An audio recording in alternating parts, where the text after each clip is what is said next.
Okay, this is Orlando Wilson. And what I want to talk about in this video, again, is security companies. More specifically, the owners of security companies, the management, the upper management.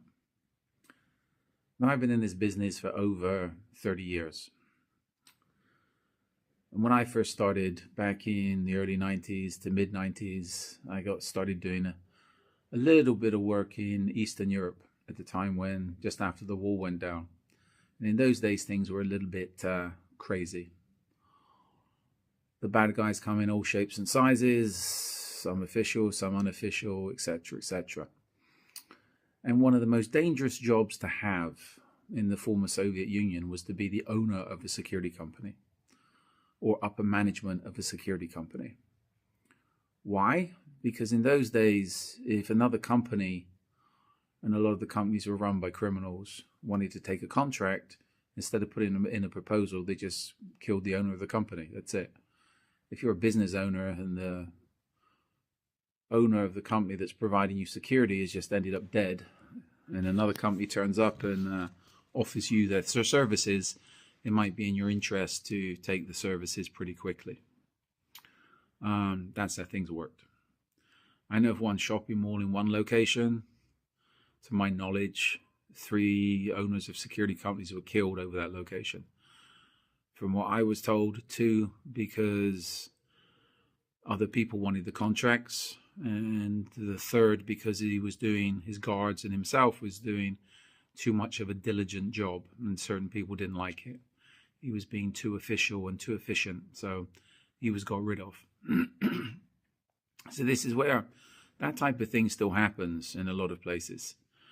And this is where it makes me laugh. There's how many people in the close protection business, security business, I would say running 90% plus, that even though they claim to be providing security and close protection services, they can't protect themselves.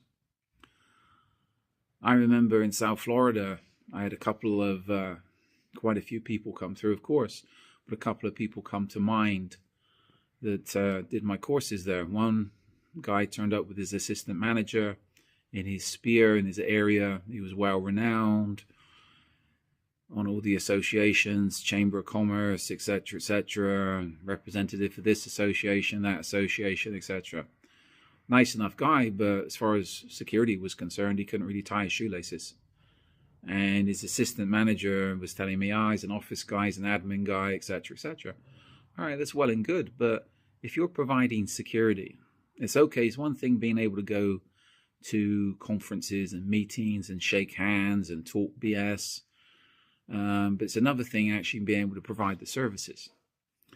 I remember we had another group come through, 2 or 3 guys, 2 guys, I think, 3 guys from Venezuela, and my people there had never heard of them, but these guys had some good contracts. They were doing K&R work for one large international company. And again, these guys, they were good admin guys. They could talk it, they could sell it, but once we got out on the ground, they couldn't find their way around South Florida. There was that many screw-ups. It was just a mess. Communications was a mess, etc. It's just a mess. So I don't know how they were providing services in Venezuela at the time. Well, it was still hot today, but back in the day, it was hot. So again, somebody said to me recently, well, if somebody's top management, they don't need to know how things work at the baseline. I disagree completely. How can you provide any type of service? How can you manage any type of service if you don't know how it works at the sharp end? If you don't know how it works at base level? People might think they know how it works, but you're not going to get efficient management if the management has no experience of actually doing the job. And I've seen this with security companies I remember, one comes to mind in London. They had a very good CP contract.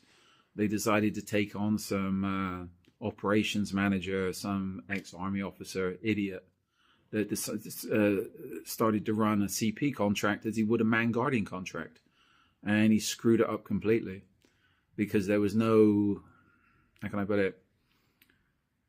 He was ticking boxes, not taking care of the clients. And there's a big difference between ticking boxes for, I don't know, say an office building or a construction site or some factory, and another one providing a personal service to a client that needs stuff tailored. Didn't understand it.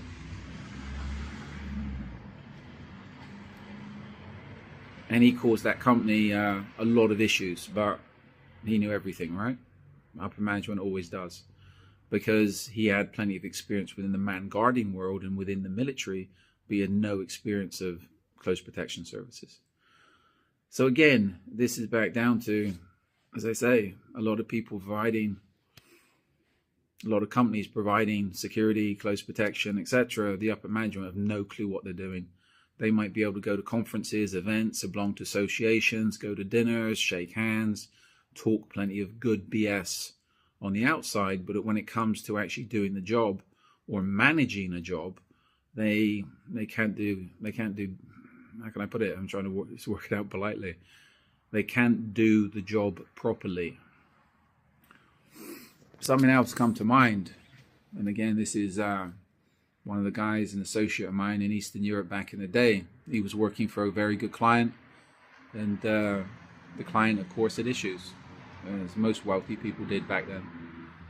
And the naughty boys, the bad guys, instead of approaching the BGs or approaching the people that was running the job to try and influence them, to give them information, etc., to influence the client, they approached the wives of the BGs, or the wives of the security detail, the managers, etc. That's where the first contact came from. So this is where, if you're dealing with serious criminals, I say this a lot, they're going to go for your weakest spot. And again, they were watching the security team. They knew who they were. They'd done their backgrounds. No doubt they had friends in the police that was telling them who these guys were, what they're doing. I'm sure they pulled their records. And again, the first approach went to their wives. Okay, we want your husband to do this. Can you ask him to do this? We wanted this done, etc. They come with silver before the lead, right? And that's international. And again, that was rectified, because I take it there was meetings, everybody was sat down and spoken to, and things were clarified, and life went on. But that associate of mine, who was a serious guy, and he dealt with serious people, so they understand how to deal with such situations. I'd say if such things happen to, as I said, 90% plus of most close protection companies today, in a lot of places, in most places, the management wouldn't know what the hell to do, would most probably panic, call the police, and be found a few days later in a gutter somewhere with a bullet in the back of the head. But such is life. That's the business we're in. Anyway, I hope this little chat, stories, gives you a few things to think about. I got a selection of books online specifically to do with the security business, 3 to do with specifically to do with close protection. They're up on Amazon, and I'm also throwing out a lot more of these videos.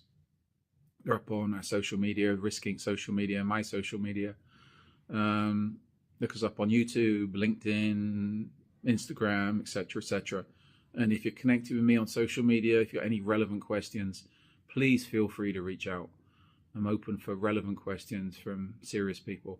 By serious people, you don't have to be experienced in the close protection business. It's just if you're serious about trying to get into it these days, drop me a line. When I've got time, I'm happy to give some pointers. Any questions? Let me know. In the meantime, be good, stay safe, stay out of trouble, etc., etc., etc.